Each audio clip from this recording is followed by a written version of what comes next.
Arlene, Albert, and I sat in our little room like old friends. "Albert, you were right," I said. "We should have asked you before charging off to report to Carapedian." The fact you had to sneak around and concoct an absurd fairy tale should have told you something, he said, smiling faintly. I caught Arlene looking at him with an interest I hadn't seen in her eyes since she first began getting close to old Dodd. Could she? Nah, that was a silly thought. Not with how she felt about religion in general, and Mormons in particular. Not after her brother. She spoke, her voice tight and controlled. "Albert, can you tell us what on earth happened? I mean here on Earth." "Gladly," said Albert. Evidently, even with only half an invasion force, the urban areas of Earth had fallen quickly. Albert suspected that high-ranking U.S. government officials and their counterparts in other governments, the federal and state agencies, and even the services themselves, the U.S. Marine Corps, actually collaborated with the aliens. I guess there wasn't much argument I could make. Not after seeing living human beings on the march against us in the siege. If I cared to climb up to the roof, I could still see them. I didn't care to. The monsters promised a peaceful occupation, and promised each collaborator that his own government would be given the top command slot. A tried and true approach, with plenty of terrestrial examples. It worked for Hitler and Stalin. Now it worked for a bunch of plug uglies from beyond the planets. Naturally, the aliens screwed the traitors, killing hundreds of millions, utterly destroying Washington, D.C. and demolishing much of New York, Paris, Moscow, and Beijing. The Mormons knew the invaders were really serious when all the stock exchanges were wiped out in 2 hours. "They control all the big cities now," Albert reported. "So at least some things will feel the same," said Arlene. Our newfound friend laughed uproariously. He was taking to Arlene's morbid brand of humor. "What's the resistance like?" she asked, hanging on his every word. I started to resent her interest. Maybe I was only her big brother, but shouldn't that count for something? Albert turned up his hands. "How should I know? We know only that they exist, and they have a lot of science types. Techies. They're working on stuff all the time, but so far they haven't been able to shut off the energy wall from outside, and the only way to get to it from the inside is to mount an assault, or infiltrate." Maybe that's what the president wants us to do. I speculated. I don't think Albert had any more idea than I, though. Jerry joined us again. Now he too was in a dark suit, though still heavily armed with a Browning automatic rifle. It reminded me of a family war between mafia soldiers. I began to feel distinctly underdressed. "What about the countryside?" I asked. Albert nodded and answered. "That's the local resistance, such as it is. At least we are not alone. For a little longer, at least." Jerry volunteered a comment. "They seem more interested in taking slaves from the rural areas than conquering the territory." Albert concurred. "It gives us a fighting chance, they being so slow expanding their pale." "What is this special wisdom the president offered to share before the attack?" I asked. "Can you give us a hint?" Albert and Jerry exchanged the look of comrades in arms. "Don't worry about it," said Albert. "He's less worried about what you know than what you see." Albert insisted that Arlene and I rest and bathe. The only choice offered us was a cold shower, but that was fine with us. We found clean clothes. Then we got the 50-cent tour from Albert, the tour that wouldn't get him in trouble. Albert took us down to the hidden catacombs they'd constructed beneath the Tabernacle complex. The trip began with an elevator ride. The metal was shiny and new. Everything was air-conditioned. The door slid open to reveal something out of the latest James Bond movie. But somehow I was not surprised at the vast complex they had constructed. We walked under a gigantic V arch to bear witness to dozens of miles of secret shelters. We were not taken behind the locked doors to see the contents, but Albert told us they had millions of rounds of ammunition, stores, heavy military equipment, a whole factory, and more. It was a survivalist heaven. I wonder what kind of heavy equipment, Arlene whispered in my ear. Tanks and Humvees, I whispered back. The rest when he trusts us. I'm sure he'll trust us plenty after we've died for the cause, she concluded. You can't hardly blame him. I could kick myself for such self-pity, but I couldn't get my stupidity out of my head. We took a turn in the passageway and reached another elevator marked for 5 more levels down. Jesus, said Arlene, followed by, Sorry, Albert. He only shook his head. Even Albert was probably cutting her some slack for being female. Arlene could always sense a patronizing attitude, but she had too much class to throw it back at someone working so hard to play fair with her. Why would you have all this? She asked. He didn't hesitate in answering. To equalize our relations with the IRS. Man, all I had was Melrose Larry Green, CPA, marveled Arlene. I'll let both of you in on something, he said, because it hardly matters today. All you saw today were ground troops, but did you know the IRS had its own Delta Force, the Special Revenue Collection Division? We shook our heads, but once again I wasn't really surprised. In case of another whiskey rebellion, I guessed. An interesting way of putting it, he said and continued. They had an infantry division, 2 armored cav regiments, a hidden fast attack submarine, a heavy bomber wing, and, from what I hear, a carrier battle group. Somebody whistled. It was yours truly. If the Mormons knew about that, could they have wound up with some of it? This was an obvious thought, and would make full use of an installation this size. But I wasn't going to ask. Arlene and I were lucky to be learning this much. How'd they finance it? I asked. The IRS can finance anything, suggested Arlene as if a student in school. Well, even they had to cover their tracks, said Albert. Jerry thinks they hid the military buildup inside the fictitious budget deficit. Unfortunately, the Special Revenue Collection Division was seized by the demons. Aliens, Arlene corrected, almost unconsciously. Whatever. This seemed a good moment to clear up the nomenclature. Actually, Albert, we named the different kind of aliens to keep them separate. We called the dumb pink ones the demons. How did the aliens get their claws on all that IRS equipment? Arlene asked. Because Internal Revenue was the very first group to sell out Earth, he answered. This was definitely not a day of surprises. Do we get to ride on the other elevator? I asked. Later, he said. And I'm sorry I can't show you behind the doors. No, you've been great, Albert, said Arlene.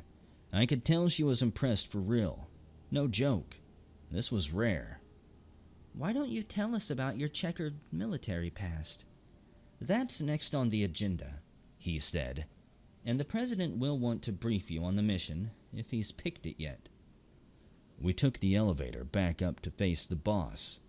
I promised myself that no matter how much I wanted to do it, I wouldn't say, "Howdy, partner." 3 more bodyguards surrounded the president. These guys didn't seem friendly like Albert or Jerry. He led us to the auxiliary command center. I suppose the real command center was at the bottom level of the complex, where we learned that the nearest nerve center of the alien invasion was Los Angeles. The monsters had set up their ultra-advanced computer services and war technology center near the Hollywood sign. I didn't want to ask who sold out humanity there. I was afraid to find out. The president didn't waste time coming to the point. 2 highly trained Marines who fought the enemy to a standstill in space, then floated down out of orbit would be better qualified to lead a certain mission we have in mind than our own people. This is assuming that we haven't been subject to a certain degree of exaggeration. A man and a woman alone could only be expected to do so much against hundreds of the enemy. Arlene was behaving herself, but it dawned on me that I hadn't made any promises to keep my mouth shut. This wasn't about religion. This was about doubting our word after we'd swum through a world of hurt to get this far. I reminded myself that we needed this man. I reminded myself we'd already hosed the job, but stupidity had nothing to do with dishonor. If the two of you could get to Los Angeles, the leader continued, and make it into the computer system, download full specs on their most basic technology and get it back to the United States War Technology Center, it would aid our defense immeasurably. What's that? I asked. The War Tech Center was created a few weeks ago, hidden, west of here. You'll be told when the need arises, when you get the download. I thought for a moment. It couldn't be as far as Japan or China. Beijing and Tokyo were both destroyed. He must mean Hawaii. I couldn't resist being a smartass. The president brought that out in people. It's either Wheeler Air Force Base, Kaneohe Bay Marine Corps Air Station, or Barbers Point Naval Air Station. All on Oahu, I declared. Do I win anything? I love Hawaii, said Arlene. Great weather. Hardly any humidity. But those prices, I answered. It was a trivial little protest against the man's pomposity and skepticism, but it made us feel a whole lot better. Please, said the president, his face turning positively florid. As I was saying, if you can penetrate the enemy stronghold and bring the specs to the U.S. Technology Center, there are scientists there who can do something with it.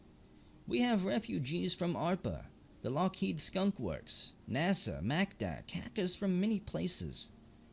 It sounded to me like the president of the 12 had been boning up on other subjects besides theology and finance. Has Albert told you about the force field? He said something about an energy wall. You have to find a way to shut it off. Otherwise, you're not going anywhere. You get offshore about 15 miles, then call an encrypted message in.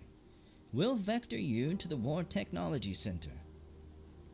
If we can pull this off, said Arlene in her serious engineer's tone of voice, and a computer expert can de-hack the alien technology, we might come up with shields against them. Defenses. Something. The first problem is to crack Los Angeles, said the president. Then we're your best bet, I said. After Phobos and Deimos, how bad can LA be? Even at the time, this sounded like famous last words. Yes, my point exactly, he agreed languidly, still frosted. How much simpler this would have to be than the Deimos situation. He paused long enough to annoy us again. This is more than a two-man operation. Translation. We needed keepers. Well, that was all right with me. You'll be infiltrating, so we're not talking about a strike force here. Stealth mission?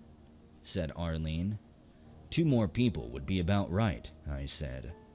The president's first choice was excellent. Albert wanted to go.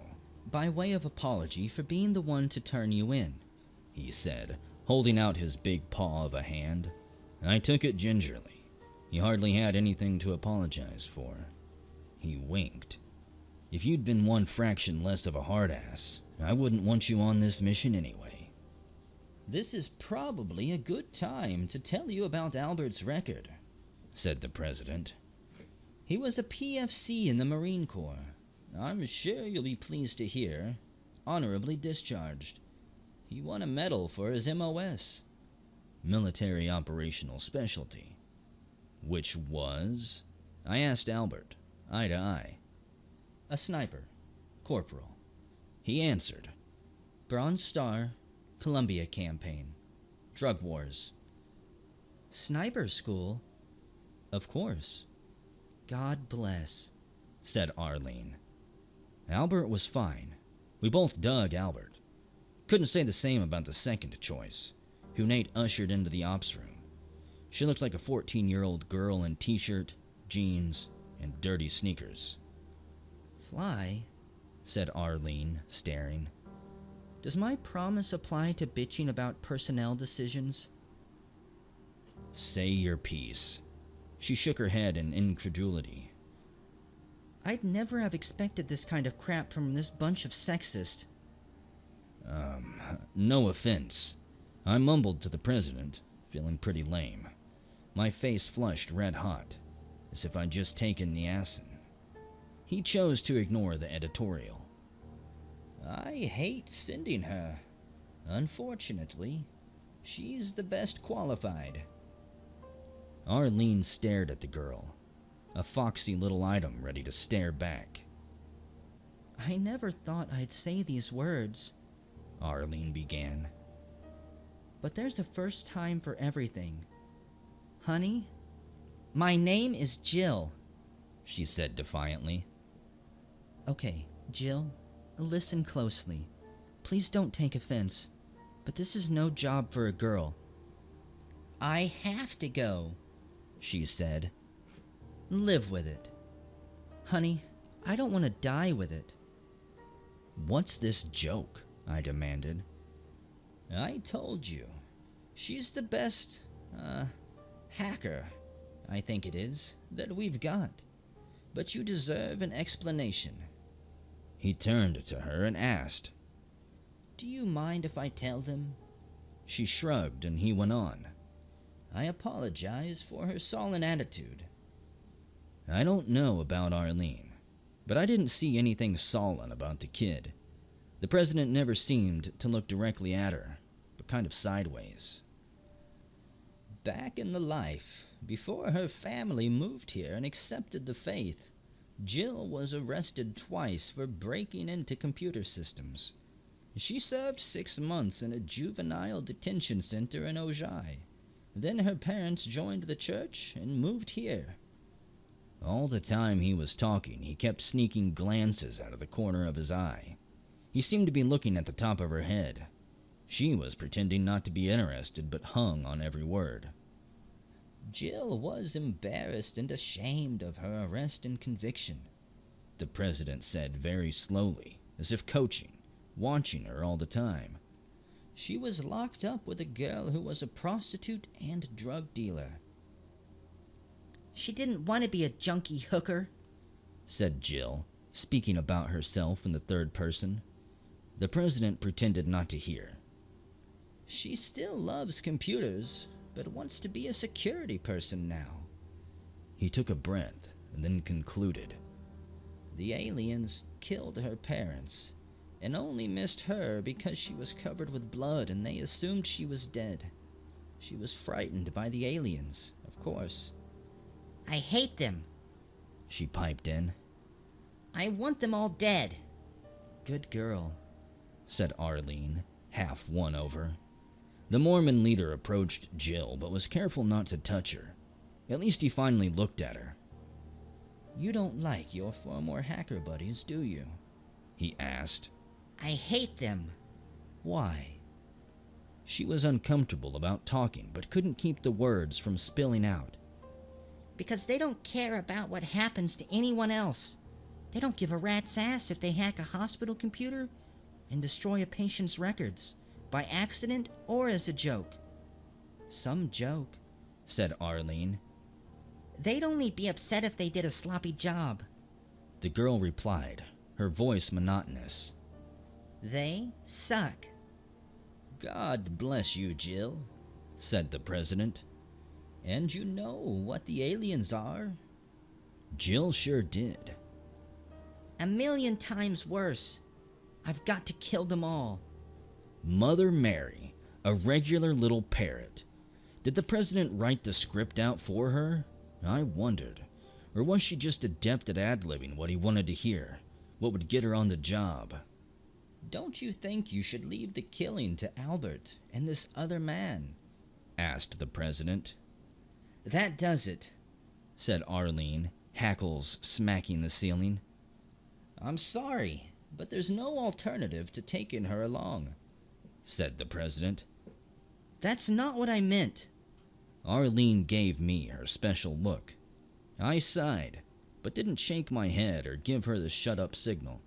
I'd had about all of the president I could take.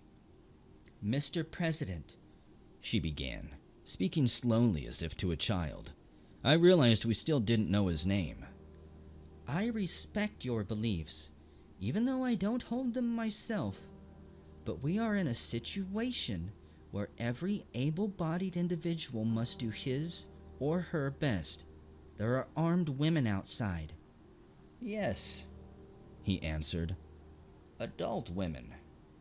Arlene turned to Jill. I apologize for doubting you, she said. I think you'll do fine. She glared back at the president, who shook his head sadly. I smiled, suddenly realizing we'd been had. He had put on the whole Mormon patriarch act just to get us to accept the little girl as a teammate. It was masterful, and I didn't say a word to Arlene. Let her keep her illusions.